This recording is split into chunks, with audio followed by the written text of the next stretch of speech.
وہ زمانے میں معزز تھے مسلمان ہو کر اور تم خوار ہوئے تارک قرآن ہو۔ خیرکم من تعلم القرآن وعلمہ، تم میں سے بہترین لوگ وہ ہیں جو قرآن سیکھیں اور سکھائیں۔ بسم اللہ الرحمن الرحیم، اللہم صلی علی محمد وعلی آل محمد وبارک وسلم۔ السلام علیکم ناظرین، پروگرام قرآن فورم میں ایک بار پھر آپ کی خدمت میں حاضر ہیں۔ ناظرین، صدیوں کے انحطاط کے نتیجے میں جہاں بحیثیت مجموعی امت ہمارے اندر عملی و اخلاقی زوال آیا ہے، وہاں پر دینی تصورات اور اصطلاحات بھی متاثر ہوئے بغیر نہ رہ سکیں۔ انہی دینی اصطلاحات میں سے ایک نہایت اہم اصطلاح جہاد فی سبیل اللہ کی ہے، جس کے ساتھ سب سے بڑھ کر ظلم یہ ہوا کہ اسے بہت ہی محدود معنوں میں مقید کر کے رکھ دیا گیا۔ لہذا جہاد فی سبیل اللہ کے حوالے سے معاشرے میں پھیلے ہوئے غلط تصورات اور مغالطوں کو دور کر کے اس مقدس اصطلاح کے حقیقی اور جامع مفہوم کو عام کرنا وقت کا ایک اہم ترین تقاضا ہے۔ اسی حوالے سے ہم نے آج کے پروگرام کے لیے یا ایھا الذین آمنوا کے سلسلے کے 2 مقامات کا انتخاب کیا ہے۔ ان میں سے ایک مقام ہے سورۃ الصف کی آیات 10 اور 11۔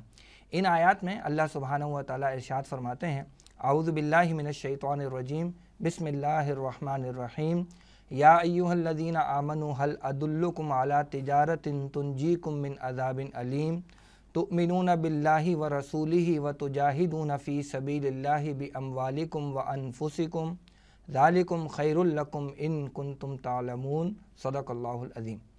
ان آیات کا ترجمہ کچھ یوں ہے کہ اے اہل ایمان، کیا میں تمہیں ایسی تجارت کے بارے میں بتاؤں جو تمہیں دردناک عذاب سے چھٹکارا دلا دے؟ تم ایمان لاؤ اللہ اور اس کے رسول صلی اللہ علیہ وسلم پر اور جہاد کرو اللہ کے راستے میں اپنے مالوں اور اپنی جانوں کے ساتھ، یہ تمہارے لیے بہتر ہے اگر تم سمجھ رکھتے ہو۔ ناظرین، آج کے پروگرام کی جو دوسری آیت ہے وہ سورۃ المائدہ کی آیت نمبر 35 ہے۔ اس آیت میں بھی اللہ سبحانہ و تعالیٰ نے ارشاد فرمایا، یا ایھا الذین آمنوا اتقوا اللہ وابتغوا الیہ الوسیلہ وجاہدوا فی سبیلہ لعلکم تفلحون، صدق اللہ العظیم۔ اس کا ترجمہ کچھ یوں ہے کہ اے اہل ایمان، اللہ کا تقوی اختیار کرو اور اس کی جناب میں اس کا قرب تلاش کرو اور اس کی راہ میں جہاد کرو تاکہ تم فلاح پاؤ۔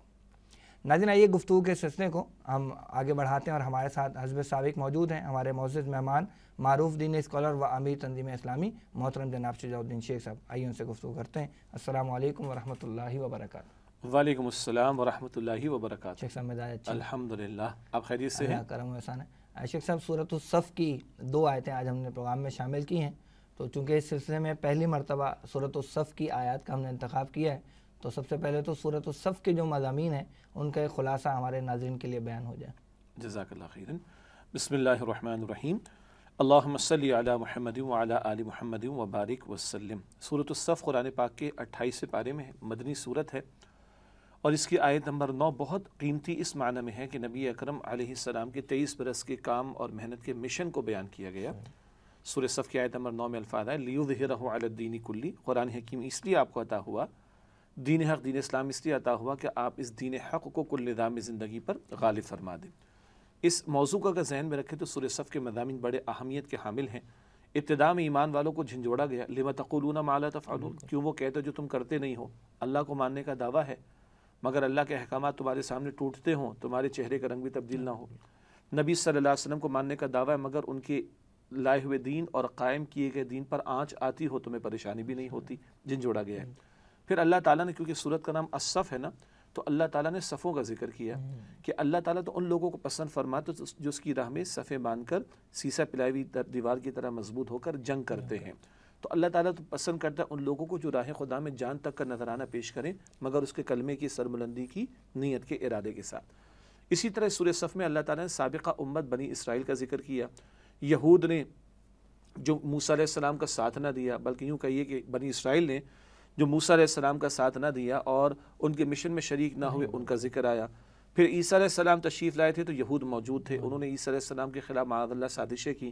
ان سابقہ امت کے افراد کی حرکتوں کو بیان کر کے نبی اکرم علیہ السلام کی امت کو سمجھایا گیا کہ تم ان کی طرح نہ ہو جانا۔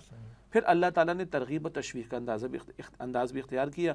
سورت کے آخر میں اللہ فرماتا ہے کونوا انصار اللہ، اللہ کے مددگار بن جاؤ۔ گویا تم یہ کام کرتے تو اللہ کے مددگار ہو۔ حالانکہ اللہ کو کسی مدد کی حاجت نہیں، یہ اس کی شان کریمی کہ جو اس کے دین کی سربلندی کی جد و جہد میں لگے، پیغمبر علیہ السلام کے مشن میں لگے، اللہ انہیں اپنا انصار قرار دیتا ہے۔ تو غلبہ دین کی جد و جہد اور اس کے لیے ترغیب و تشویق، اور ناکام کرنے والے ان کے لیے ڈراوا ہے جو اس صورت میں بیان ہوا ہے۔ جزاک اللہ۔ شیخ صاحب آیت کی طرف آتے ہیں تو اللہ سبحانہ و تعالیٰ نے آیت نمبر 10 میں فرمایا کہ یا ایھا الذین آمنوا، اے ایمان والو، هل ادلکم علی تجارۃ تنجیکم من عذاب علیم، کیا میں تمہاری رہنمائی کروں ایک ایسے تجارت کی طرف جو تمہیں دردناک عذاب سے بچا لے؟ تو سوال یہ ہے کہ اللہ سبحانہ و تعالیٰ کیا ہمیں کوئی تجارتیں سکھانے لگ گئے ہیں، یا یہ تجارت کا لفظ یہاں کیوں آیا ہے؟ ہاں دیکھیے، اللہ تعالیٰ ہمارا خالق ہے اور ہماری لمیٹیشنز سے وہ خوب واقف ہے، کیونکہ وہ ہمارا خالق ہے، اور ہمیں کس طرح موٹیویٹ کرنا ہے، ترغیب و تشویق دلانی، اس سے بہتر کون جانتا ہوگا۔ تو دنیا میں ہم سب تجارت تو کرتے ہیں نا، کوئی نوکری کے ذریعے، کوئی کاروبار کے ذریعے۔ مقصد کیا ہوتا ہے؟ ویسے تجارت کہتے ہیں ایک چیز کے عوض دوسری چیز کا حصول۔ تو ایک تاجر بھی اپنی محنتیں لگاتا ہے، کھپاتا ہے، جس کے نتیجے میں چند پیسے کماتا ہے، نفع ملتا ہے، تو وہ تنگ دستی سے بچ جاتا ہے، اس کی زندگی گزرنا شروع ہو جاتی ہے، نہ کرے تو پھر بھوکا مرتا ہے آدمی، ٹھیک ہے، ظاہر کے اسباب کے تحت بات ہو رہی۔ اسی طرح اللہ تعالیٰ بتا رہا ہے کہ دیکھو تمہیں وہ تجارت بتائیں جو تمہیں ہمیشہ کا نفع دے دے اور ہمیشہ کی تکلیف سے بچا لے۔ وہ کیا ہے؟ وہ تجارت آگے بیان کی جائے گی۔ تو انسان کیونکہ تجارت کمرشل ہونا اور اسٹرگل کرنا اپنے پیٹ کو پالنے کے لیے، تنگ دستی سے بچنے کے لیے، نفع کے لیے، ان باتوں کو ہم سمجھتے ہیں، تو اللہ تعالیٰ ہمارا اصل نفع ہمیں بتا رہا ہے، اور وہ ہے اللہ اور اس کے رسول پر ایمان لانا اور اللہ کی راہ میں جہاد کرنا، جس کی تفصیل آگے بیان ہوگی۔ اور یہ کام نہ کیا جائے، یہ تجارت نہ کی جائے، تو آخرت میں عذاب ہی عذاب ہے، اس سے بڑا گھاٹا اور اس سے بڑا نقصان کوئی نہیں ہو سکتا۔ تو کیونکہ تجارت کی اصطلاح ہمیں سمجھ آتی ہے، اس اصطلاح کو استعمال کر کر اصل نفع یا نقصان کی طرح متوجہ کرایا گیا ہے۔ اچھا، یہاں پہ صرف سوال کیا گیا، کوئی جواب آیا نہیں، اللہ تعالیٰ نے آگے خود ہی تجارت کو بیان کر دیا۔ ہاں، وہ قرآن حکیم کا ایک انداز ہے کہ بعض مرتبہ قرآن QA کا انداز اختیار کرتے ہیں، سوال جواب سوال جواب۔ بعض سوالات اتنے ان کے جوابات واضح ہوتے ہیں کہ جواب بتانے کی ضرورت نہیں۔ اب صاحب ایمان سے خطاب ہے نا، یا ایھا الذین آمنوا، کیا تم ایسی تجارت میں بتاؤں جو تمہیں دردناک عذاب سے بچا لے؟ اب صاحب ایمان کا کیا جواب ہوگا؟ بالکل بتائیے۔ تو اس کا جواب اتنا obvious ہے کہ اس کو بیان کرنے کی حاجت نہیں۔ اور آگے اللہ نے پھر اس تجارت کا ذکر فرما دیا۔ تو اس میں اللہ تعالیٰ نے فرمایا کہ تؤمنون باللہ ورسولہ، تم ایمان لاؤ اللہ اس کے رسول پر، وتجاہدون فی سبیل اللہ باموالکم وانفسکم، جہاد کرو اللہ کی راہ میں اپنے مالوں اور جانوں کے ساتھ، یہی تمہارے لیے بہتر ہے اگر تم جانو۔ تو یہاں تجارت کی گویا دو موٹی موٹی چیزیں بیان کی، پہلا ایمان ہے اور دوسرا جہاد ہے۔ میرا سوال یہ ہے کہ گفتگو تو شروع ایمان والوں سے ہوئی ہے، جی، انہی کو کہا جا رہا ہے کہ ایمان لاؤ، تو یہ بات سمجھ میں نہیں آ رہی کچھ۔ ہاں، بہت اہم اور قیمتی سوال ہے کہ آیت کا آغاز ہو رہا ہے یا ایھا الذین آمنوا سے، اور آخر میں کہا جا رہا ہے اگر تم واقعتاً، یعنی بلکہ کہا جا رہا ہے تؤمنون باللہ ورسولہ، ایمان والوں کو کہا جا رہا ہے کہ ایمان لاؤ۔ اب یہ جملہ اردو میں کتنا عجیب لگ رہا ہے، ایمان والو، ایمان لاؤ۔ تو قرآن حکیم میں جملہ بھی موجود ہے، سورہ نساء کی آیت نمبر 136 میں اللہ تعالیٰ نے فرمایا یا ایھا الذین آمنوا آمنوا باللہ ورسولہ، اے وہ لوگوں جو ایمان لائے ہو، ایمان لاؤ اللہ تعالیٰ پر، اس کے رسول مکرم صلی اللہ علیہ وآلہ وسلم پر۔ ایک تو اس نقطے کو ذہن میں رکھیں کہ بچپن سے ہمیں ایمان مجمل یاد ہے، اقرار باللسان و تصدیق بالقلب، تو اللہ تعالیٰ کا دونوں کا مطالبہ ہے۔ تو یہاں پر ایمان کے وہ دعوے دار بھی تھے، مدنی زندگی کو ذہن میں رکھے، جہاں منافقین تھے، کلمہ گو مسلمان تو تھے، مگر قرآن کریم ایک مقام پر ان کے بارے میں بتاتا ہے لم تؤمن قلوبہم، ان کے دل ایمان نہیں لائے تھے۔ تو بتایا جا رہا ہے کہ محض زبان کے اقرار سے ہی تجارت پوری نہیں ہوگی، بلکہ تم دلی یقین والا اور قلبی یقین والا اور گہرائی والا ایمان لاؤ، اس کا تقاضا کیا جا رہا ہے۔ پھر آپ قرآن پاک میں دیکھیں، اکثر جگہ آمنو کے فوراً بعد کیا آتا ہے؟ وعملوا الصالحات۔ ایمان اگر واقعتاً دل میں ہوگا تو عمل صالح دکھائی دے گا۔ آج ہم سمجھیں کہ ایمان اگر واقعتاً دل میں ہوگا تو جہاد کا عمل دکھائی دے گا، اور اگر جہاد کا عمل دکھائی نہیں دے رہا، عمل صالح کا عمل دکھائی نہیں دے رہا، اس کا مطلب ایمان موجود نہیں ہے۔ حدیث مبارک میں آتا ہے، اللہ کے پیغمبر علیہ السلام فرماتے ہیں کوئی شخص حالت ایمان میں چوری نہیں کرتا، شراب نہیں پیتا، زنا نہیں کرتا۔ جب یہاں سے خوف خدا اٹھا، کل کی جواب دہی کا احساس اٹھا، نماز بھی ضائع ہوگی، کوئی چوری بھی کر لے گا، کوئی شراب بھی پی لے گا، تو ایمان والے جو محض زبان کا دعویٰ کر رہے ہیں ان سے کہا جا رہا ہے یہ زبان کا دعویٰ فقط کافی نہیں، یہ بھی ضروری ہے مگر کافی نہیں، دل سے ایمان لانے کا تقاضا اور مطالبہ کیا جا رہا ہے، اور جب ایمان دل میں اترتا ہے تو پھر لا محالہ اس کا اظہار عمل صالح اور جہاد فی سبیل اللہ کی صورت میں سامنے آتا ہے۔ شیخ صاحب، جو دوسرا جز یہاں بیان کیا گیا وہ ہے کہ تم اللہ کے راہ میں جہاد کرو۔ آج کے پروگرام میں ہم ذرا اسی جہاد پر تفصیلی گفتگو کریں گے۔ تو اس ضمن میں سب سے پہلے تو یہ جو موضوع ہے، یعنی جہاد فی سبیل اللہ کا موضوع، یہ کس قدر اہمیت رکھتا ہے ہمارے دین میں، اس کا کیا مقام اور مرتبہ ہے، وہ تھوڑا سا واضح ہو جائے۔ جزاک اللہ خیر کہ آپ نے ان آیات کا بھی انتخاب فرمایا اور موضوع بھی یہ رکھا، اور جیسے کہ انٹرو میں آپ نے بیان فرمایا کہ بعض دینی اصطلاحات ایسی ہیں کہ جن کے ساتھ بڑی بے انصافی اور ظلم کا رویہ اختیار کیا گیا، اور جن میں ٹاپ آف دا لسٹ جہاد کی اصطلاح بھی شامل ہے۔ اب یہ تصور کرنا کہ جیسے ہی جہاد کا لفظ آئے گا فوراً جنگ ذہن میں آ جائے، یہ بات درست نہیں ہے، گو کہ اس کو ہم آگے مفہوم کے ذیل میں سمجھ لیں گے۔ ابھی تو آپ کا سوال ہے کہ یہ جہاد فی سبیل اللہ کا عمل ہے کتنا اہم، اور ابھی تو جو آیت کریمہ زیر مطالعہ وہ خود بتا رہی یہ کریں گے تو دردناک عذاب سے بچیں گے، تو جہاد تو کرنا ہے، یہ تو اس کی اہمیت واضح ہو رہی ہے۔ لیکن ایک نہیں کئی مرتبہ اللہ تعالیٰ نے اس کو واضح کیا۔ کبھی اللہ تعالیٰ نے فرمایا سورہ حج کی آخری آیت میں وَجَاهِدُوا فِي اللَّهِ حَقَّ جِهَادِهِ، اور جہاد کرو اللہ تعالیٰ کی راہ میں جیسا کہ جہاد کرنے کا حق ہے۔ اسی طرح سچے ایمان والے کون ہوتے ہیں؟ وہ قرآن حکیم بتاتے ہیں سورہ حجرات کی آیت نمبر 15 میں إِنَّمَا الْمُؤْمِنُونَ الَّذِينَ آمَنُوا بِاللَّهِ وَرَسُولِهِ ثُمَّ لَمْ يَرْتَابُوا، سچے پکے، حصر کا اسلوب ہے عربی اسلوب میں، سچے پکے ایمان والے کون ہیں؟ جو اللہ تعالیٰ اور اس کے رسول علیہ السلام پر ایمان لائے پھر کسی شک میں مبتلا نہ ہوئے، وَجَاهَدُوا بِأَمْوَالِهِمْ وَأَنفُسِهِمْ فِي سَبِيلِ اللَّهِ، اور انہیں اپنے مال اور اپنی جانوں سے جہاد کیا اللہ تعالیٰ کی راہ میں۔ تو سچا ایمان والا وہ ہوگا جس کے عمل میں جہاد دکھائی دے گا، اور اگر جہاد نظر نہیں آ رہا تو سچا ایمان والا نہیں ہوگا، تو یہ کرنا لازمی کام ہے۔ اسی طرح قرآن حکیم ایک ترازو ہمارے سامنے رکھتا ہے، سورہ توبہ کی آیت نمبر 24 ہے، 8 محبت ایک طرف، 5 رشتے ناتے، 3 مال و اسباب کی محبتیں، اور 3 محبتیں اللہ تعالیٰ، اللہ کے رسول علیہ السلام اور اللہ کی راہ میں جہاد کی محبت۔ قرآن کریم فرما رہا ہے سورہ توبہ کی آیت نمبر 24 ہے قُلْ إِنْ كَانَ آبَاؤُكُمْ وَأَبْنَاؤُكُمْ وَإِخْوَانُكُمْ وَأَزْوَاجُكُمْ وَعَشِيرَتُكُمْ، اے نبی صلی اللہ علیہ وسلم سے فرما دیجئے اگر اے لوگو تمہیں تمہارے باپ اور بیٹے اور بھائی اور بیویاں اور رشتہ دار، وَأَمْوَالٌ اقْتَرَفْتُمُوهَا وَتِجَارَةٌ تَخْشَوْنَ كَسَادَهَا وَمَسَاكِنُ تَرْضَوْنَهَا، اور وہ مال جو بڑی محنت سے تم نے کمایا، مفت میں نہیں ملا، محنت سے کمایا، اور وہ مکانات جو تم، وہ تجارت جس کے نقصان کا تمہیں اندیشہ رہتا ہے، چلتی ہوئی تجارت ہے، اور وہ مکانات و محلات جو تمہیں بڑے محبوب ہیں، یہ 8 محبتیں ایک پلڑے میں رکھ لیں۔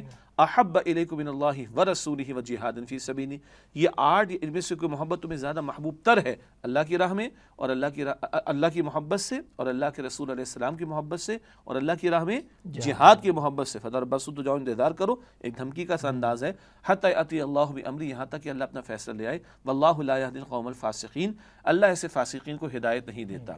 8 محبت ایک طرف ہیں اور یہ 3، اگر یہ 3 والا پلڑا بھاری تو یہ تو مطلوب ہے، اور اگر یہ اوپر یہ 8 والا بھاری تو پھر عذاب کی دھمکی دی جا رہی ہے۔ پھر ایک اور بات ہے نعمان صاحب، اللہ کی محبت قلبی معاملہ، رسول اکرم علیہ السلام کی محبت قلبی معاملہ، عمل میں کیا نظر آئے گا؟ جہاد کا عمل۔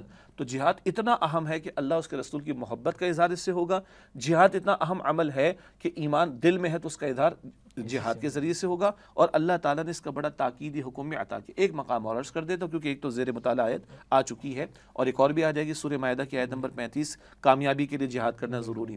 اور قرآن حکیم میں سورہ عنکبوت کی آخری آیت ہے آیت نمبر 69، وَالَّذِينَ جَاهَدُوا فِينَا لَنَهْدِيَنَّهُمْ سُبُلَنَا، اور جو ہماری راہ میں جہاد کرتے ہیں ہم اپنے راستوں کی ہدایت ان کو عطا کر دیتے ہیں۔ اب اگر ہمیں کامیابی چاہیے، اگر ہمیں واقعاً ایمان والا بننا ہے، اگر ہمیں عذاب سے اگر بچنا ہے، اب اگر ہمیں ہدایت چاہیے ہے اور دردناک عذاب سے بچنا ہے تو جہاد تو کرنا پڑے گا۔ یہ کوئی آپشنل یا اختیاری معاملہ نہیں ہے، یہ لازماً کرنے والا کام۔ بالکل عاشق صاحب، جو ایک اور آیت ہم نے آج کے پروگرام کے لیے منتخب کی تھی، میرے خیال سے وہ بھی اسی مقام پر زیادہ اس کا بیان مناسب رہے گا، سورہ مائدہ کی آیت نمبر 35 جس کا ترجمہ میں شروع میں رکھ چکا ہوں۔ اس میں اللہ تعالیٰ فرماتے ہیں کہ یا ایھا الذین آمنوا اتقوا اللہ وابتغوا الیہ الوسیلہ، اے ایمان والو اللہ کا تقوی اختیار کرو اور اس کی جناب میں قرب تلاش کرو، وجاہدوا فی سبیلہ لعلکم تفلحون، اور اس کی راہ میں جہاد کرو تاکہ تم فلاح پا سکو۔ تو اس میں تقوی کے ساتھ جو ہے وہ تقوی کا حکم دیا گیا، اور پھر کہا کہ وسیلہ اس کی جناب میں تلاش کرو۔ ایک ہمارے یہاں یہ وسیلے کا لفظ ہے، وہ پتہ نہیں کن معنوں میں استعمال ہوتا ہے، یہاں کس معنی میں آیا؟ دیکھیے، ایک تو وسیلے کا لفظ حضور کے لیے بھی استعمال ہوا، صلی اللہ علیہ وسلم نماز کے بعد کی دعا میں اس کا ذکر کرتے ہیں، یعنی قرب کی انتہا کا مقام جو حضور علیہ السلام کو عطا ہوگا۔ اور سورہ بنی اسرائیل میں بھی یعنی جن ہستیوں کو اللہ کی بندگی میں شامل کیا گیا، قرآن کریم بتاتے وہ تو خود اللہ کے حضور وسیلہ تلاش کرتے ہیں، قرب، یعنی عیسیٰ علیہ السلام کو اللہ کی الوہیت میں شامل کیا گیا نا، تو اللہ کے نیک بندوں کو جو اللہ کی الوہیت میں شامل کرنے کی مشرکوں نے کوشش کی، اللہ فرماتے وہ تو خود اللہ کا وسیلہ قرب تلاش کرتے ہیں۔ یہ ہم جیسے لوگوں کے لیے، ایمان والوں، اللہ کا وسیلہ چاہتے ہو، اللہ کا قرب چاہتے ہو تو تقوی بھی اختیار کرنا ہوگا اور اللہ کی راہ میں جہاد کرنا ہوگا، لعلکم تفلحون، تاکہ تم فلاح پاؤ۔ تو قرب کے لیے تقوی بھی ضروری، خوف خدا، اور جب یہ خوف خدا دل میں ہوگا تو عمل ثبوت پیش کرے گا. اور عمل کے اعتبار سے بڑی جامع اصطلاح جس پر آج ہم کلام کر رہے ہیں وہ ہے جہاد فی سبیل اللہ. اور اس کا حاصل کیا بتایا؟ لعلکم تفلحون، تاکہ تم فلاح پاؤ. گویا جہاد کروں گا تو فلاح پاؤں گا. تو ہمارے پچھلے سوال کا ایک اور اہم نقطہ یہ آ گیا کہ بھائی اس کی اہمیت کو کس کس انداز سے قرآن پاک نے بیان فرمایا. تو یہ آیت المائدہ کی آیت نمبر 35 جس کا آپ نے انتخاب کیا کہ یہ بھی بتا رہی کہ اگر فلاح اصل کامیابی چاہتے ہو تو تمہیں اللہ کی راہ میں جہاد کرنا ہوگا. قرب الہی بھی اسی سے ملے گا اور فلاح بھی اسی سے ملے گی. بالکل. شیخ صاحب آتے ہیں دوبارہ جہاد فی سبیل اللہ کے حوالے سے. یہ جو لفظ جہاد ہے اس کا بنیادی مفہوم کیا ہوتا ہے؟ دیکھیے جب کسی اصطلاح پر کلام ہوتا ہے، پہلے بھی ہم نے اس کا انداز کو اختیار کیا کہ کسی ایک لفظ یا اصطلاح کا ایک لغوی مفہوم ہوتا ہے اور ایک اس کا اصطلاحی مفہوم ہوتا ہے. ایک اس کے لٹرل میننگ ہوتے ہیں، ایک اس کے کونوٹیٹو میننگ ہوتے ہیں. جہاد کا لفظ یعنی مسکنسیپشنز تو ہیں، تصور محدود ہو گیا جیسے آپ نے انٹرو میں فرمایا، یہ بات تو اپنی جگہ ہے، لیکن جوہد کا لفظ ہم سب استعمال کرتے ہیں، جد و جوہد. تو لغوی طور پر یہ لفظ جو ہے جہاد کا، جیم ہا دال اس کا مادہ ہے. اب عربی میں آپ کے علم میں ماشاء اللہ آپ استاد بھی ہیں عربی کے، کہ ایک بیسک روٹ ورڈ ہوتا ہے جس سے بہت سارے الفاظ بن جاتے ہیں. تو جیم ہا دال اس کا لغوی جو ہے وہ مادہ ہے، اور اس کا مفہوم کیا ہے؟ کوشش کرنا، جو ہم اردو میں استعمال کرتے ہیں جد و جہد کرنا، کوشش کرنا. اسی سے لفظ بنا ہے جہاد کا یا مجاہدہ، جس میں کوشش کے مقابلے میں کوشش ہوا کرتی ہے. یعنی ایک طرف سے ایک عمل ہو رہا ہے، دوسری طرف سے دوسرا عمل ہو رہا ہے. مثلا مقابلے میں 2 ڈاکو مارے گئے، تو پولیس والے ڈاکوؤں سے کراس فائرنگ کر رہے تھے. تو مقابلہ ہے نا، 2 طرف ہے نا، ڈاکو ان پر فائرنگ کر رہے ہیں، پولیس والے ان پر فائرنگ کر رہے ہیں. تو اللہ کرے پولیس والے کامیاب ہوں. تو 2 ڈاکو مارے گئے، یہ مقابلہ 2 طرفہ. اسی طرح مجاہدہ 2 طرفہ معاملہ، اس کو کشاکش کہا جائے گا یا کوشش کے مقابلے میں کوشش کہا جائے گا. اس کو جگہ ایک مثال سے اگر کھول دوں، شیطان کیا کوشش کرتا ہے؟ ہمیں ورغلائے. ہمیں کیا کوشش کرنی ہے؟ ہم اللہ کی اطاعت پر رہے. تو شیطان کی بھی ایک کوشش ہے، ہماری بھی ایک کوشش ہے، کوشش کے مقابلے میں کوشش، یہ مجاہدہ ہو جائے گا. اسی اعتبار سے جب اس کو ہم دینی پیراڈائم میں سمجھتے ہیں، اصطلاحی طور پر سمجھیں گے، قرآن پاک کی آیات کی روشنی میں، احادیث مبارکہ کی روشنی میں، تو ہاں ایک حدیث ہم بیان کر رہے ہیں صحیح بخاری شریف سے، جہاں لفظ قتال کا آیا مگر فی سبیل اللہ کی وضاحت اس سے ہو جاتی ہے. میں پڑھ دیتا ہوں، من قاتل لتکون کلمۃ اللہ العلیٰ فہو فی سبیل اللہ. مشہور حدیث ہے، یا رسول اللہ علیہ الصلوۃ والسلام، کوئی کسی قبیلے کی حمایت میں لڑتا ہے، کوئی بہادری کے لیے لڑتا ہے، کوئی چرچے کروانے کے لیے لڑتا ہے، کون اللہ کی راہ میں لڑ رہا ہے؟ وہ قتال کا لفظ ہے، لیکن اللہ کی راہ کے الفاظ واضح ہو رہے. آپ نے فرمایا کہ وہ جس نے اس لیے جنگ کی تاکہ اللہ کا کلمہ سر بلند ہو جائے، وہ ہے جو اللہ کی راہ میں قتال کر رہا ہے. حاصل کلام کہ اللہ کی راہ کا لفظ جب فی سبیل اللہ جوڑ رہے ہیں تو اس سے ہمارے بہت سارے فقہا قتال بھی مراد لیتے ہیں. اور ہاں جہاد کا لفظ کبھی قتال کے مفہوم میں بھی آتا ہے، لیکن قتال ہمیشہ جنگ کے لیے استعمال ہوتا ہے، لیکن جہاد کا لفظ ہمیشہ جنگ کے لیے استعمال نہیں ہوتا، یہ کوشش اور محنت کے معنی میں. تو مجھے نفس کے خلاف بھی محنت کرنی ہے، شیطان کے خلاف بھی محنت کرنی ہے، اللہ کی بندگی کے لیے محنت کرنی، اس پورے پروسیس کو ہم جہاد کہتے ہیں. اور جب اس سب میں مقصود ہے اللہ کے کلمے کی سربلندی، اللہ کا کلمہ میری ذات پر بھی تو سربلند ہو، میرے گھر میں بھی تو سربلند ہو، میرے ماحول میں سربلند ہو، نظام کی سطح پر بھی، یہ ساری کوشش اگر اللہ کے کلمے کی سربلندی کے لیے، تو یہ کیا کہلائے گی؟ جہاد فی سبیل اللہ. ہاں جب آگے ہم سمجھیں گے انشاءاللہ تو جہاد میں ہوتے ہوتے کبھی قتال کا معاملہ بھی آ جاتا ہے، جب باقاعدہ جنگ کا معاملہ پیش آئے. جنگ بھی وہ فی سبیل اللہ ہوگی جس میں مقصود اللہ کے کلمے کی سربلندی ہو. شیخ صاحب آپ نے کوشش کا ذکر کیا، تو کوششیں تو بہت ساری ہوا کرتی ہیں، جیسے آپ نے وہ ڈاکوؤں کا ذکر کیا تو وہ بھی تو کوشش کر رہے ہیں، تو کیا ان کی یہ کوشش بھی جہاد کہلائے گی؟ ہاں بڑا اچھا سوال، شکر ہے آپ نے آگے نہیں پڑھا. آپ نے کہا ان کی کوشش بھی جہاد کہلائے گی. دو اعتبارات سے سمجھ لیں. کوشش تو ہر ایک نے کرنی ہے، ٹھیک ہے، ڈاکو بھی کوشش کرتا ہے نا، چور بھی کوشش کرتا ہے، حرام خوری کرنے والے بھی کوشش کر کے حرام کماتے نا. یہ کوشش کے لفظ تو لفظ آ جائے گا جہاد کا. ناظرین آپ کو عجیب لگے گا، لیکن لغوی اعتبار سے انگلش میں کہوں گا اسٹرگل، آپ کہیں گے ٹھیک ہے. اردو میں کہوں گا جد و جہد، تو وہ بھی کر رہا ہے، آپ کہیں گے بالکل ٹھیک ہے. تو عربی میں اگر لغوی طور پر کہوں گا تو جہاد وہ بھی کر رہے ہیں، مگر چوری کر کے اپنا پیٹ ہی پالنا چاہ رہے ہیں، جو کہ غلط طریقہ ہے. تو کبھی کوششیں منفی ہوتی ہیں جیسے چوروں کی، ڈاکوؤں کی، کبھی کوششیں منفی ہوتی ہیں مشرکوں کی. اور قرآن میں لفظ جہاد آیا، یہ سورہ لقمان میں ہے، آیت نمبر 15. مشرک ماں باپ کے تعلق سے بتایا جا رہا ہے وَإِن جَاهَدَاكَ، اب جہاد کا لفظ ہے لیکن لغوی لٹرل میننگ، وَإِن جَاهَدَاكَ عَلَىٰ أَن تُشْرِكَ بِي مَا لَيْسَ لَكَ بِهِ عِلْمٌ فَلَا تُطِعْهُمَا. اگر وہ ماں باپ تجھ سے جہاد کریں، کیا مطلب؟ تیرے مقابلے میں کوشش کریں، تجھ پر زور ڈالیں، تجھ پر پریشر ڈالے کہ تو میرے ساتھ کسی کو شریک کر اللہ فرما رہے فلا تطیعہما، تو ماں باپ کی بات نہ ماننا۔ تو منفی کوششیں کافروں کی، مشرکوں کی، مجرموں کی بھی ہیں، لغوی طور پر وہ بھی جہاد کر رہے ہیں، بس لفظ جہاد، آگے الفاظ ہم نہیں پڑھ رہے۔ اور کبھی کوششیں مثبت بھی ہوتی ہیں، پازیٹیو بھی ہوتی ہیں، اور ہو سکتا ہے بھی فی سبیل اللہ کا پہلو نہ ہے۔ بھائی ایک آدمی اپنے پیٹ کو پالنے کے لیے اسٹرگل کر رہا ہے، اپنے بیوی بچوں کی کفالت کے لیے اسٹرگل کر رہا ہے، جی یہ بھی جہاد ہے۔ وہ جہاد نیگیٹو تھا، یہ جہاد پازیٹیو ہو جائے گا۔ اسی طرح کچھ لوگ اپنے حقوق کی آزادی کے لیے جنگ لڑ رہے ہوں، اپنے خطے کی آزادی کے لیے کوشش کر رہے ہوں، محنت کر رہے ہوں، اسٹرگل کر رہے ہوں، وہ بھی جہاد کر رہے ہیں۔ اسی طرح کوئی اپنے نظریات کے پرچار کے لیے کوشش کر رہا ہو تو وہ بھی کوشش جہاد ہے۔ ہاں ایک بندہ مومن اللہ کے کلمے کی سر بلندی کے لیے کوشش کرے گا تو یہ کوشش کیا ہو جائے گی؟ فی سبیل اللہ ہو جائے گی۔ تو جہاد مثبت بھی ہے، منفی بھی ہے، پازیٹیو بھی ہے، نیگیٹو بھی ہے، لٹرل میننگ ہے، لیکن کوشش میں یہ پہلو کے سامنے ہو اللہ کے کلمے کی سر بلندی، یہ دینی پیراڈائم میں جہاد فی سبیل اللہ قرار پائے۔ شیخ صاحب دینی احکامات کو دیکھنے کا ایک نظریہ یہ بھی ہوتا ہے کہ بھئی یہ فلاں حکم جو ہے یہ حقوق اللہ میں سے ہے، یہ فلاں حکم جو ہے یہ حقوق العباد میں سے ہے۔ یہ جو جہاد فی سبیل اللہ کا حکم ہے اس کو ہم کس کیٹیگری میں رکھتے ہیں؟ بہت اہم سوال ہے۔ دیکھیے جب پیش نظر ہے اللہ کے کلمے کی سربلندی تو یہ اللہ کا حق بھی ہے، زمین اللہ کی، خالق وہ ہے، مالک وہ ہے، معبود وہ ہے، حاکم وہ ہے، ان الحکم الا للہ۔ تو حکم کا اختیار اللہ کے لیے، 3 مرتبہ یہ بات قرآن پاک میں آئی، سورہ یوسف کی آیت نمبر 40 میں بھی آئی ہے۔ تو اللہ کا بھی حق ہے کہ اس کی بڑائی کا نفاذ ہو، اس کے لیے جو جد و جہد کی جائے گی وہی اللہ کے کلمے کی سربلندی کے لیے۔ تو یہ عمل کیا کہلائے گا؟ جہاد فی سبیل اللہ، یہ اللہ کا بھی حق ہے۔ اور ہاں مخلوق کو عدل تبھی ملے گا جب مخلوق العادل ذات اللہ کے حکم کے تابع ہو کر زندگی گزارے۔ جب تک بندوں کا قانون چلتا ہے بندے پستے، بندے بندوں پر ظالم بن کر بیٹھ جاتے، حاکم بن کر بیٹھ جاتے، ظلم و ستم کر رہے ہوتے ہیں۔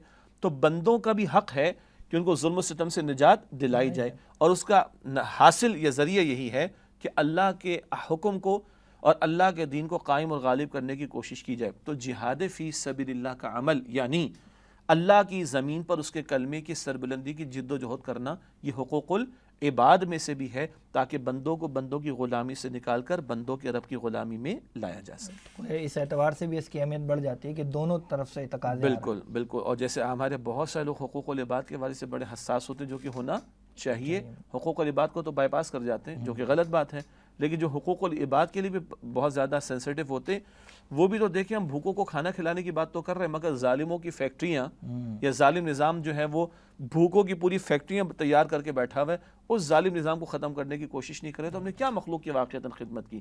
تو یہ حقوق العباد میں سے بھی ہے اور حقوق اللہ میں سے بھی کہ جہاد فی سبیل اللہ یعنی اللہ کے کلمے اس کے دین کی سربلندی کے لیے جد و جہد کی جائے۔ جزاک اللہ شیخ صاحب، کچھ مغالطے بھی ہیں اس پر بھی کلام کریں گے۔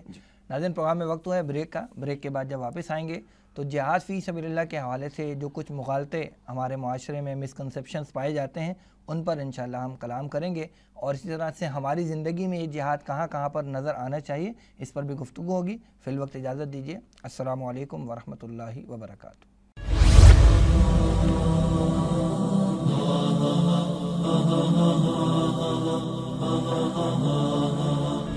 وہ زمانے میں معزز تھے مسلمان ہو کر اور تم خوار ہوئے تارک قرآن ہو۔ خیرکم من تعلم القرآن وعلمہ، تم میں سے بہترین لوگ وہ ہیں جو قرآن سیکھیں اور سکھائیں۔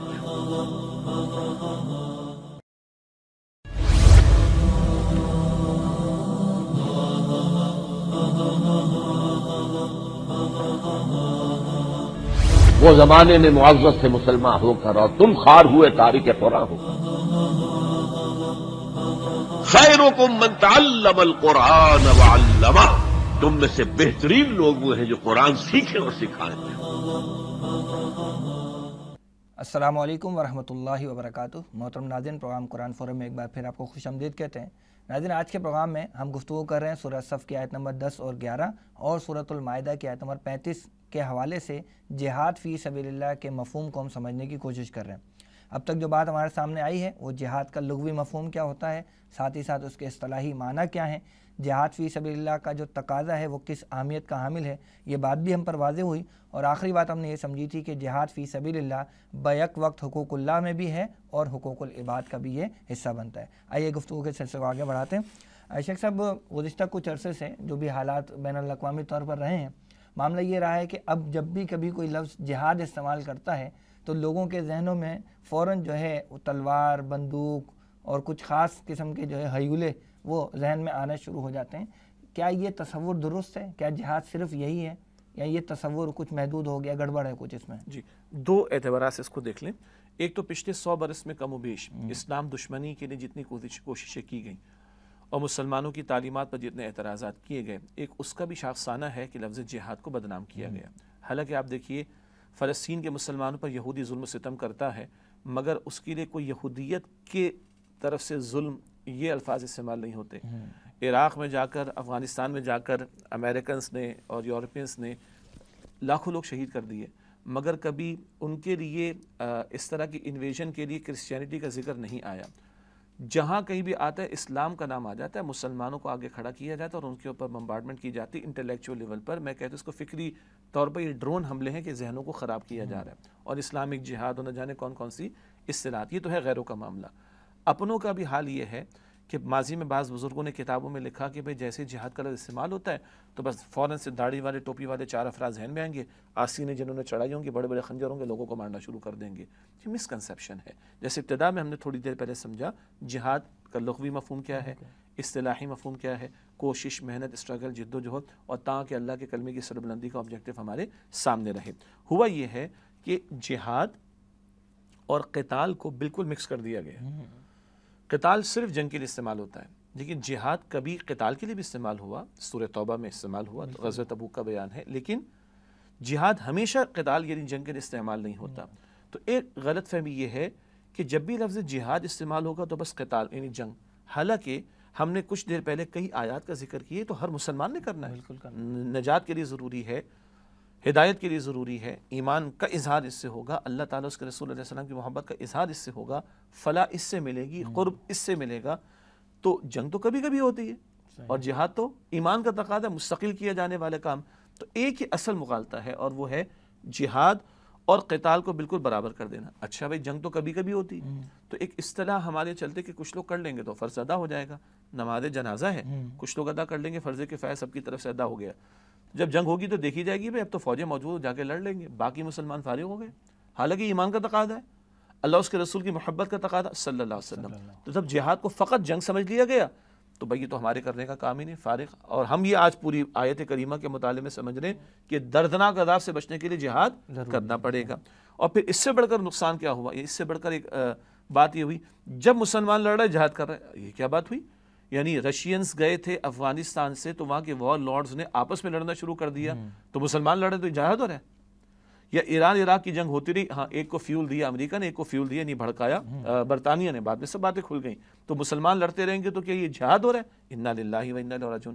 مغالطہ ایک ہے، وہ کیا ہے؟ جہاد اور قتال کو بالکل برابر کر دیا گیا۔ ہاں اللہ کے کلمے کی سربلندی کی اسٹرگل اور جد و جہد کے دوران میں قتال کا مرحلہ آ سکتا ہے، اللہ کے رسول نے قتال کیا صلی اللہ علیہ وسلم، مگر جہاد کا عمل مستقل ہے، مکی دور ہے، کوئی جنگ تو نہیں ہوئی۔ قرآن کہتا ہے وَجَاهِدُم بِهِ جِهَادًا كَبِيرًا، سورہ فرقان آیت نمبر 52 ہے، اے نبی سے بڑا جہاد کیجئے قرآن حکیم کے ذریعے سے۔ تو اصل مغالطہ کیا ہے؟ جہاد اور قتال کو بالکل برابر کر کے باقی مسلمان سمجھے کہ ہم تو بالکل اس سے فارغ نہیں ہیں، یہ کیے بغیر نجات نہیں ملے گی۔ تو جہاد مستقل عمل کا نام ہے اور یہ پورے اس کے مراحل ہیں اور یہ زندگی بھر کا عمل ہے جس میں ہر مسلمان کو اپنا پارٹ پلے کرنا، اپنا حصہ ڈالنا ہے۔ شیخ صاحب یہ بات تو اچھی طرح سے واضح ہو رہی ہے کہ ایک مستقل کرنے کا کام ہے جہاد، مسلسل ایک کوشش ہے جو کرتے رہنی ہے۔ تو یہ کوشش ایک فرد ہے یا میں اپنی ذاتی زندگی میں یہ جہاد کس طرح اور کس کے خلاف کروں گا؟ جی پہلے تو یہ سمجھ لیں کہ ہماری کوششیں انفرادی سطح پر بھی ہوں گی اور اجتماعی سطح پر بھی، یا یوں کہیے کہ آپ کی میری انفرادی سطح پر بھی ذمہ داری اور اجتماعی سطح پر بھی۔ انفرادی سطح پر کیا ہے؟ اللہ کا بندہ بننے کی کوشش کرنا جس کام کے لیے اللہ نے پیدا فرمایا، سورہ زاریات آیت نمبر 56، وما خلقت الجن والانس الا لیعبدون، اللہ فرماتا ہے میں نے تمام جنات اور انسانوں کو صرف اپنی عبادت کے لیے پیدا کیا، مگر ہم امتی بھی ہیں نبی اکرم علیہ السلام کے۔ تو دو اور ذمہ داریاں، اللہ کے نبی نے 23 برس دعوت دین کا کام کیا، ہمیں بھی دعوت دین کا کام کرنا، اس کے لیے کوشش کرنی ہوگی، جہاد کرنا ہوگا۔ اور اللہ کے نبی نے 23 برس کی جد و جہد میں اقامت دین، غلبہ دین، نفاذ دین کی جد و جہد فرمائی، تو یہ بھی ہماری ذمہ داری بنے گی۔ تو اللہ کا بندہ بننے کے لیے بھی کوشش یعنی جہاد، اللہ کی بندگی کی دعوت دینے کی بھی کوشش یعنی جہاد، اور اللہ کی بندگی والے نظام کو قائم کرنے کی بھی کوشش یعنی جہاد. یہ 3 لیولز پر اب ہم بات کریں گے. اب آئیے پہلا سوال جو آپ نے ابھی کر لیا ہے کہ میں انفرادی سطح پر کہاں کہاں جہاد کروں. اچھا دوبارہ دوہرا لیں، کوشش کے مقابلے میں کوشش. مجھے کوشش کرنی اللہ کی بندگی کی، اللہ تعالیٰ کی اطاعت کی اور اللہ کی نافرمانی سے بچنے کی. کبھی نفس آڑے آتا ہے، قرآن کہتا ہے سورہ یوسف کی آیت نمبر 53 میں ان نفس لامارۃ بالسوء، نفس تو برائی کی بڑی شدید دعوت دیتا ہے. اور کبھی قرآن حکیم کہتا ہے کہ یہ نفس تو کیا ہے، معبود بن جاتا ہے. ارأیت من اتخذ الہہ ہواہ، کیا آپ نے اس شخص کو دیکھا جس نے خواہش نفس کو اپنا الہ یعنی معبود بنا لیا. تو ایک نفس کی چاہت ہے اور ایک میرے رب کی چاہت ہے. نفس کی چاہت نیچے، رب کی چاہت اوپر. نفس کی کوشش ہے کہ برائی کی طرف لے جائے، میری کوشش ہے میں اطاعت پر رہوں، نافرمانی سے بچوں. کوشش کے مقابلے میں کوشش. اور مقصود کیا ہے، اللہ کے کلمے کی سربلندی. پہلے یہاں تو بھائی ہم دنیا جہاں میں چاہتے ہیں کہ اللہ کا کلمہ سربلند ہو، 5.5-6 فٹ کے وجود پر نہ ہو، تو کیا ہم دعوے کر رہے ہیں. تو یہ پہلا آپ کہہ لیجئے کہ گوشہ ہے، یا پہلا مرحلہ آپ کس کو کہہ لیجئے کہ جہاں نفس کے خلاف ہم نے مجاہدہ کرنا ہے. نمبر 2 ذکر آ چکا شیطان. شیطان ہمارا کیا ہے، قرآن پاک کہتا ہے دشمن ہے. سورہ فاطر کی آیت نمبر 6 ہے ان الشیطان لکم عدو فاتخذوہ عدوا، شیطان تمہارا دشمن ہے، تم بھی اس کو دشمن سمجھو. دشمن سمجھیں گے تو چوکنا رہیں گے. ہم تو پیارے سے چھوٹے سے بچوں کو کیا کہتے ہیں، بڑا ہی شیطان. انا للہ و انا الیہ راجعون. شاید کسی اور پروگرام میں پہلے بھی کبھی ہم بات کر چکے، نہیں کہنا چاہیے. تو شیطان دشمن ہے، وہ کوشش کرتا ہے ہمیں ورغلانے کی. ہمیں کوشش کرنی اللہ تعالیٰ کی اطاعت پر رہنے کی. کوشش کے مقابلے میں کوشش کا معاملہ. اور پھر شیطان کی پارٹی بھی من الجنتی، تو ایک معاشرہ ہے اور معاشرے میں برے لوگ بھی ہیں اور معاشرے میں ایک بڑی تعداد خیر سے دور بھی ہو جاتی ہے. قرآن پاک بتاتا ہے سورہ انعام کی آیت نمبر 116 وَإِن تُطِعْ أَكْثَرَ مَنْ فِي الْأَرْضِ يُضِلُّكَ عَنْ سَبِيلِ اللَّهِ، تم زمین میں بسنے والے اکثر لوگوں کا کہا مانو گے، وہ تمہیں اللہ کے راستے سے گمراہ کر دیں گے. تو معاشرے میں جو شیطان کے ایجنٹ ہیں، شیطان کی باتوں کو پروموٹ کرنے والے، وہ ہمیں برائی کی طرف لے جانا چاہیں گے. ہمیں رحمان کی بات ماننی ہے اور اس کی اطاعت پر کاربند رہنا ہے. کوشش کے مقابلے میں کوشش کا معاملہ.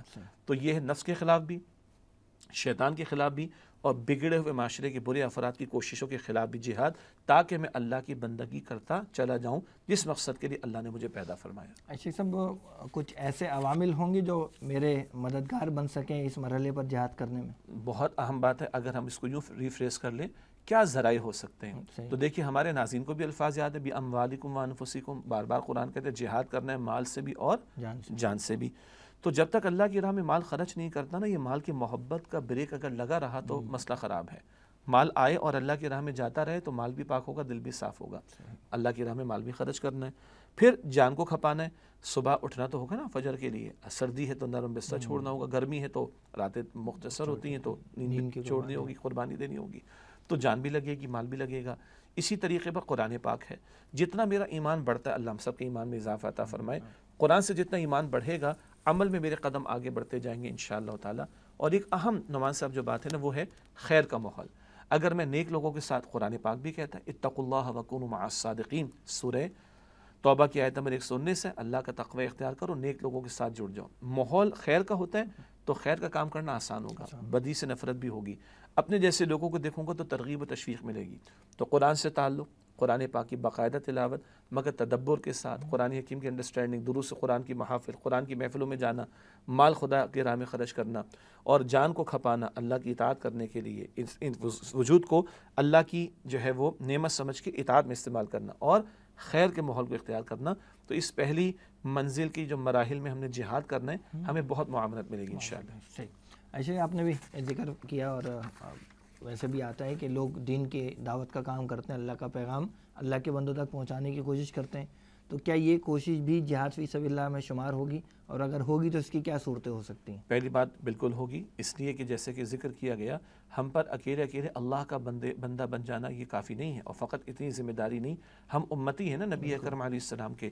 تو ختم نبوت کے بعد تو ہمارا فرض ہے کہ اللہ کے پیغام کو دوسروں تک پہنچائیں. پھر اللہ کے کلمے کی سربلندی صرف میری ذات تک تھوڑی ہو، ماحول میں بھی ہو. تو ماحول میں تو اور دعوتیں بھی چل رہی ہیں، شر کی دعوتیں بھی چل رہی ہیں، تو مجھے خیر کی دعوت چلانی چاہیے.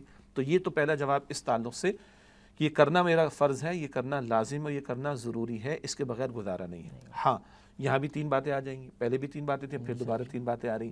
یہاں 3 باتوں کو قرآن پاک میں ایک مقام پر ذکر آتا ہے اور ہمارے استاد ڈاکٹر اسرار صاحب نے اس کے بڑی وضاحت کے ساتھ بیان فرمایا. سورہ نحل کی آیت نمبر 125 ہے، ادعو الی سبیل ربک بالحکمۃ والموعظۃ الحسنۃ وجادلھم باللتی ہی احسن. 3 باتیں. اللہ کی طرف دعوت دیجیے. اللہ نے حکم دیا، فعل امر ہے، امپیریٹو انداز ہے.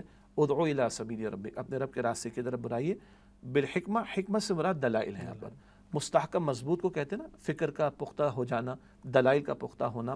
تو بعض لوگ معاشرے کے اندر ہوتے ہیں جن کو آپ انٹلیکچوئل کہیں، غور و فکر کرنے والے کہیں، کم ہوتے مگر ان کا اثر بہت ہوتا ہے. جیسے وجود میں دماغ کا وزن چھوٹا تھا، تھوڑا سا، لیکن پورے وجود کو کنٹرول کر رہا ہوتا ہے، سگنلز دے رہا ہوتا ہے کہ پین کو ہاتھ لگا سکتا ہوں، سانپ کو ہاتھ نہیں لگا سکتا. ایسا ہی ہے نا جی.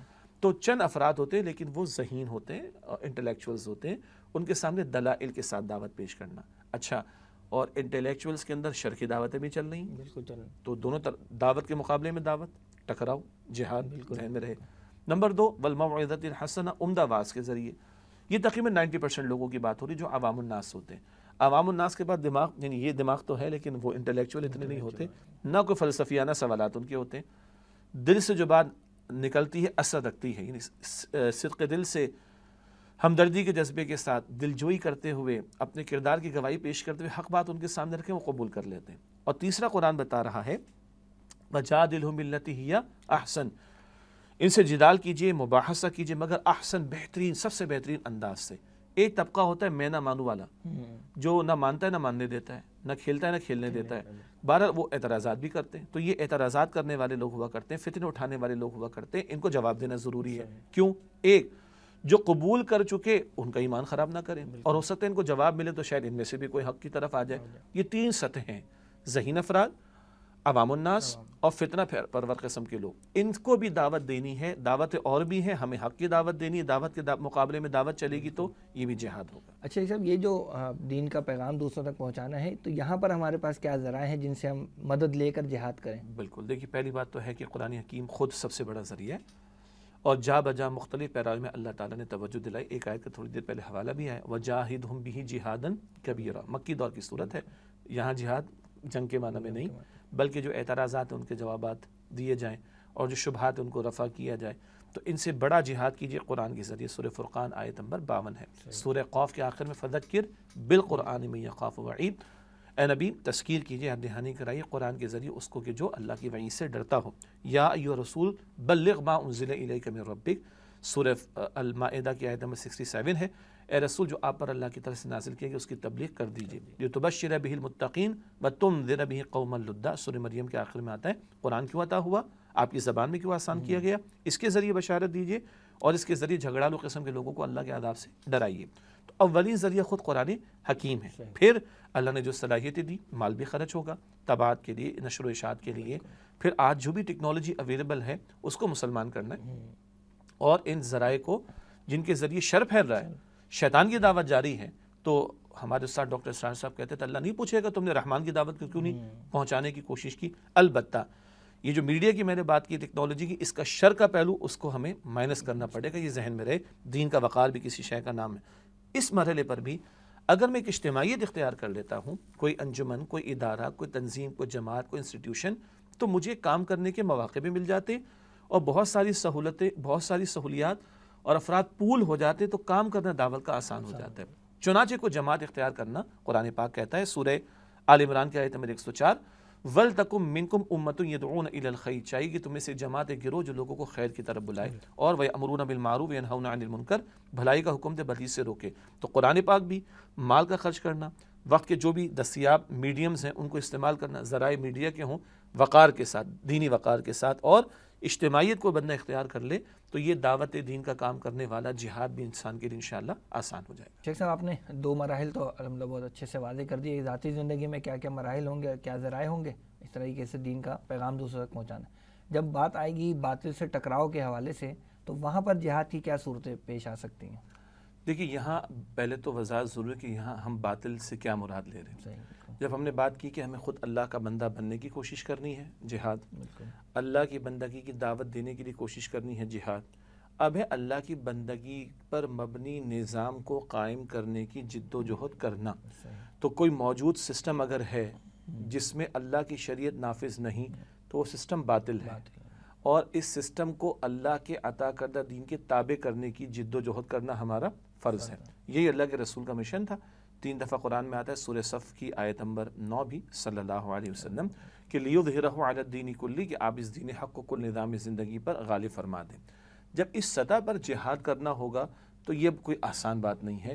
سسٹم کے مقابلے میں اکیلا آدمی کچھ نہیں کر سکتا، یہاں تو آپ کو ایک انقلابی جماعت بنانی پڑے گی، انقلابی جد و جہد کرنا پڑے گی، افراد کو منظم کرنا پڑے گا، افراد کو تیار کرنا ہوگا، اور جب اللہ کا دین غالب کرنا ہے تو اللہ والے پروڈیوس کرنا ہوں گے۔ نظام تو اس چیلنج کو قبول نہیں کرے گا، وہ نظام باطل کہ جہاں لوگوں کے مفادات ظالم حکمراں ہوں، اشرافیہ ہو، جن کے مفادات اس ظالم باطل نظام کے ساتھ وابستہ ہوں گے، وہ کبھی ان کو برداشت نہیں کریں گے۔ تو بہرحال یہاں بھی 3 کام ہیں جو ہم پروپوز کریں گے۔ پہلے مرحلے پر بھی، یہ پہلی منزل پر بھی 3 باتیں تھیں، نفس، شیطان، بگڑا ہوا معاشرہ۔ دوسری منزل تھی دعوت دین کا کام کرنا، اس میں بھی ہم نے ذہین افراد، عوام الناس اور فتنہ پرور لوگوں کے سامنے دعوت کس طرح رکھنی، اس پر کلام کیا۔ جب ہم تیسری منزل پر آئیں گے جو جہاد فی سبیل اللہ کے مراحل میں تیسری منزل بڑی اہم آ رہی ہے، تو پہلا اس میں کام تو ہوگا ایک صبر محض جس کو کہا جا سکتا ہے۔ بہرحال یہاں تو وقت کی محدودیت ہے، ہمارے استاد ڈاکٹر اسرار صاحب رحمۃ اللہ علیہ نے بہت تفصیل سے منہج انقلاب نبوی کے عنوان سے بھی کلام کیا، اور جہاد فی سبیل اللہ کے موضوع پر بھی ان کے تفصیلی دروس موجود ہیں۔ بہرحال مکہ مکرمہ کو ذہن میں رکھیے تو اللہ کے نبی علیہ السلام کو قتال کا حکم عطا نہیں ہوا مکہ مکرمہ میں، بلکہ وہاں تو نصیحت تھی، تعلیم تھی، کفوا ایدیکم، اپنے ہاتھوں کو باندھے رکھو۔ سورہ نساء کی آیت نمبر 77 میں بات آتی ہے۔ جماعت تیار ہوئی مکہ مکرمہ میں حضور علیہ السلام کی، اور اکیلا آدمی نظام بدل نہیں سکتا، تو جماعت تیار کرنا ضروری ہے، مگر نظام باطل کو ایک دم سے نہیں چھیڑا جائے گا جب تک کہ منظم انقلابی جماعت تیار نہ ہو۔ مدینہ شریف کی طرف حضور کی ہجرت کا معاملہ ہوا، ہجرت کے دوران میں اللہ تعالیٰ کی طرف سے قتال کی اجازت عطا ہوئی۔ سورہ الحج کی آیت نمبر 39 ہے، اذن للذین یقاتلون بانہم ظلموا، اللہ تعالیٰ نے فرما دیا کہ ان پر ظلم ہوا تھا، اب ان کے ہاتھ کھول دیے گئے، ان کو قتال کرنے کی اجازت دے دی گئی۔ اور جب اللہ کے پیغمبر علیہ السلام یثرب تشریف لائے جو مدینۃ النبی بنا صلی اللہ علیہ وسلم، پھر مدینہ شریف میں سورۃ البقرہ کا نزول ہوتا ہے، قتال کا حکم بھی آتا ہے، وقاتلوہم حتی لا تکون فتنہ ویکون الدین کلہ للہ۔ البقرہ میں تو ویکون الدین للہ کے الفاظ ہیں، البقرہ آیت نمبر 193 کہ جنگ کرو ان کے خلاف یہاں تک کہ فتنہ باقی نہ رہے اور دین اللہ کے لیے ہو جائے۔ حضور علیہ السلام کی سیرت کو دیکھیں، جب آپ نے ہجرت فرمائی تو مسجد نبوی کی تعمیر بھی ہے، مواخات کا رشتہ بھی ہے، اور قریش کو آئسولیٹ کرنے کے لیے حضور علیہ السلام نے رحلۃ الشتائی والصیف جو ان کی تجارت چلتی تھی اس کو بلاک کیا ہے۔ 8 مہمات بدر سے پہلے حضور نے روانہ کی۔ ہمیں یہ سیکھنے کو مل رہا ہے کہ باطل نظام کو چھیڑنے سے پہلے انقلابی جماعت کا مضبوط ہونا، اس کا صبر کے مراحل سے گزرنا ضروری ہے۔ صبر محض اس کو ہم کہیں گے پہلا مرحلہ اس سطح پر۔ نمبر 2، نظام باطل کو چھیڑا تو جائے گا، ظاہری بات ہے کہ اس کے بغیر تو نظام کبھی بدلتا نہیں، تو اس کی کسی دکھتی رگ پر ہاتھ رکھا جائے گا۔ اس دور میں تجارت بریک کی گئی، اس دور میں ہو سکتا ہے کہ سسٹم کو ڈیریل کرنے بلکہ جیم کرنے کی کوشش کی جائے۔ بات تو ناظرین آپ کو بڑی بھاری لگ رہی ہوگی، لیکن کیا کریں، لوگ اگر ظلم کرنے کے لیے سسٹم پر قابض ہو کر بیٹھے ہیں تو اللہ کی حاکمیت کے اعلان اور مظلوموں کی داد رسی کے لیے سسٹم کو ٹھیک کرنا بھی ضروری ہے۔ جب یہ اقدام جس کو ہم کہیں گے ایکٹیو ریزسٹنس کہیں گے، یعنی مناسب موقع پر سسٹم کو چھیڑنے کی کوشش کرنا، اس کی دکھتی رگ پر ہاتھ رکھنے کی کوشش کرنا، تو سسٹم بیٹھا تو نہیں رہے گا، سسٹم چلانے والے بیٹھے تو نہیں رہیں گے کہ ہار پہنا کر آپ کو کہیں ہم جا رہے ہیں آپ آ جائیے۔ لا محالہ تصادم ہوگا، اس کو کہا جائے گا آرمڈ کانفلکٹ، جس میں مسلح تصادم کا معاملہ ہوگا۔ اب آتا ہے قتال کا مرحلہ۔ وہ جن لوگوں کو بڑا شوق ہے کہ قتال بھائی جہاد سے ہوتے ہوتے قتال کی طرف جا رہے ہیں۔ اللہ کے پیغمبر علیہ السلام کے دور مبارک میں بھی غزوہ بدر 2 ہجری میں ہوا، پونے 15 برس کے بعد تلوار اٹھی ہے۔ حضور کے دور میں تلوار اٹھی اور عام کانفلکٹ ہوا ہے، اور پھر فتح مکہ کے نتیجے میں اللہ کا دین غالب ہوا۔ یہاں 3 مرحلے ہم نے بیان کیے۔ نمبر 1 صبر محض، جب تک مناسب قوت اور تیاری نہیں، جماعت کو مضبوط کرو، ہر طرح کی پرسیکیوشن کو، تشدد کو برداشت کیا جائے۔ نمبر 2 اقدام کا معاملہ، ایکٹیو ریزسٹنس جس کو کہا جائے گا، مناسب قوت میسر آ جائے، اتنی تیاریوں کے سسٹم کو چھیڑا جا سکتا ہے، چیلنج کیا جا سکتا ہے، تو اقدام ہوگا۔ اور جب اقدام ہوگا تو لا محالہ وہ سسٹم ریٹیلیٹ کرے گا۔ دیکھیے کوشش کے مقابلے میں کوشش اب قتال پر آ گئی۔ حق والوں کی کوشش ہے اللہ کا کلمہ سر بلند، تو باطل والوں کی کوشش ہے کہ ہمارا سسٹم چلتا رہے۔ کوشش کے مقابلے میں کوشش اب یہاں قتال کی شکل میں آ جائے گی۔ ایک اور بات اس میں ایڈ کر لیں، جب حضور کے زمانے میں دیکھیں گے صلی اللہ علیہ وسلم تو قتال ہے، جہاں کہیں ایسے حالات ہو سامنے کفار و مشرکین ہو تو جنگ بھی ہوگی، لیکن اگر ہمیں مسلمان معاشروں میں یہ اسٹرگل اور محنت کرنی ہے تو مسلمان کلمہ گو حکمراں ہوں گے، ان کی اہلکار ہوں گے ریاستی اداروں کے، مسلمان کے گردن اڑانا تو کوئی آسان کام نہیں ہے۔ مسلم معاشروں کے اندر پھر اس کی شکل کیا ہوگی؟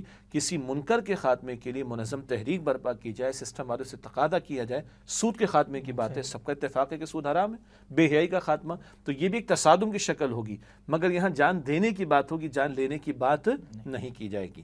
یہ ہے ذرا مختصر ہی بیان ہو سکا کہ تیسری منزل جہاں اللہ کے دین کے غلبے کے لیے جہاد و محنت ہے، اور جہاں صبر محض، پھر اقدام، اور پھر تصادم یا مسلح تصادم حضور کے دور میں صلی اللہ علیہ وسلم۔ مسلم معاشروں کی بات کریں گے تو غیر مسلح ہم سمجھتے ہیں کہ رائے ہے کہ جس میں جان دینے کی بات کی جائے گی، جان لینے کی بات نہیں کی جائے گی، کیونکہ سامنے کلمہ کو مسلمان کی جان لینا کوئی آسان کام نہیں ہے۔ وقت زیادہ ہو رہا ہے، بس آخری سوال آپ سے کروں گا۔ جی کچھ مذہبی طبقات ہیں کہ جو ذاتی اصلاح کی سطح پر جہاد جو ہوتا ہے اسی کو کل جہاد سمجھ بیٹھتے ہیں، جبکہ کچھ لوگوں کا معاملہ یہ کہ دین کی دعوت کا کام ہی بس یہ کل جہاد ہے۔ آپ کا اس بارے میں کیا خیال؟ یہ 67% کام آپ نے بتایا۔ صحیح۔ اللہ کا بندہ بننے کے لیے محنت کرنی ہے، تزکیہ نفس کے لیے محنت کرنی ہے، کوشش کرنی ہے، 33% کام ہے، یہ 33.33% ہے، میں 67 کہہ دیا تھا نا میں نے پہلے۔ دین کی دعوت کا کام کرنا ہے، یہ بھی اللہ کے نبی نے تعلیم دی، یہ بھی قرآن پاک کی تعلیم ہے صلی اللہ علیہ وسلم۔ یہ 33.33%، یہ کتنے پرسنٹ ہو گیا؟ یہ 67% ہو گیا، باقی 33 بھی تو باقی ہے، اور وہ ہے غلبہ دین کی جد و جہد۔ اللہ کے نبی نے تزکیہ بھی فرمایا صلی اللہ علیہ وسلم، رات کا قیام بھی کر کے دکھایا۔ اللہ کے نبی نے دعوت و تبلیغ کا کام بھی کیا، لیکن اللہ کے نبی نے بدر کا میدان بھی تو سجایا، پیٹ پر پتھر بھی تو باندھے، فاقے بھی تو برداشت کی، صحابہ کی جانیں بھی تو قربان کی۔ یہ پورا معاملہ ہے، خود اللہ کا بندہ بننا، دوسروں کو بندگی کی دعوت دینا، بندگی والے نظام کو قائم کرنا۔ اور دیکھیے ابتدا میں اس کا دینی مفہوم کیا بیان ہوا، مقصود کیا ہو؟ اللہ کا کلمہ سر بلند ہو۔ اگر وہ نگاہوں میں نہیں ہے تو پھر یہ دو سطحوں کا کام، یہ پورا کام نہیں ہے۔ وہ سامنے رہے کہ منزل اللہ کے کلمے کی سربلندی کی جد و جہد بھی کرنی ہے۔ کب ہوتا ہے اللہ بہتر جانتا ہے، مجھے اس کے لیے اپنا حصہ ڈالنا ہے، تو پھر یہ جہاد کا عمل پورا ہوگا انشاءاللہ۔ ٹارگٹ وہ سیٹ کر کے اور پھر ان منزلوں کو ہم طے کرتے چلے جائیں۔ اور ایک اضافہ کر لیں، یہ جو اللہ کے دین کے غلبے کے لیے نظام سے ٹکرانا یہ اکیلے آدمی نہیں کر سکتا، اس کے لیے منظم جماعت کا ہونا لازماً ضروری، جیسے کہ پہلے بھی اشارہ کیا گیا۔ جزاک اللہ شیخ صاحب، بہت شکریہ آپ کی قیمتی وقت کا۔ محترم ناظرین، آج کے پروگرام میں ہم نے جہاد فی سبیل اللہ کا مفہوم، اس کی اہمیت و فرضیت کو سمجھنے کی کوشش کی۔ اس کے ساتھ ہی ساتھ ہم پر یہ بھی واضح ہوا کہ جہاد ایک مسلسل عمل ہے جو فرد کی ذاتی زندگی سے لے کر باطل کے خلاف میدان میں نکل کر قتال کرنے تک کے تمام مراحل پر محیط ہے۔ اللہ تعالی ہمیں جہاد فی سبیل اللہ کے تقاضوں کو سمجھنے اور ان پر عمل پیرا ہونے کی توفیق عطا فرمائے۔ آج کے پروگرام کے لیے بس اتنا ہی، انشاءاللہ آئندہ پروگرام میں ایک نئے موضوع کے ساتھ آپ کی خدمت میں حاضر ہوں گے۔ تب تک کے لیے اجازت دیجیے۔ السلام علیکم ورحمۃ اللہ وبرکاتہ۔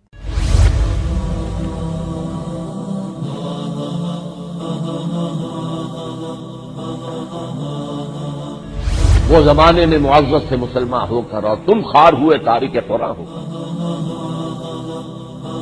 خیرکم من تعلم القرآن وعلمہ، تم میں سے بہترین لوگ وہ ہیں جو قرآن سیکھیں اور سکھائیں۔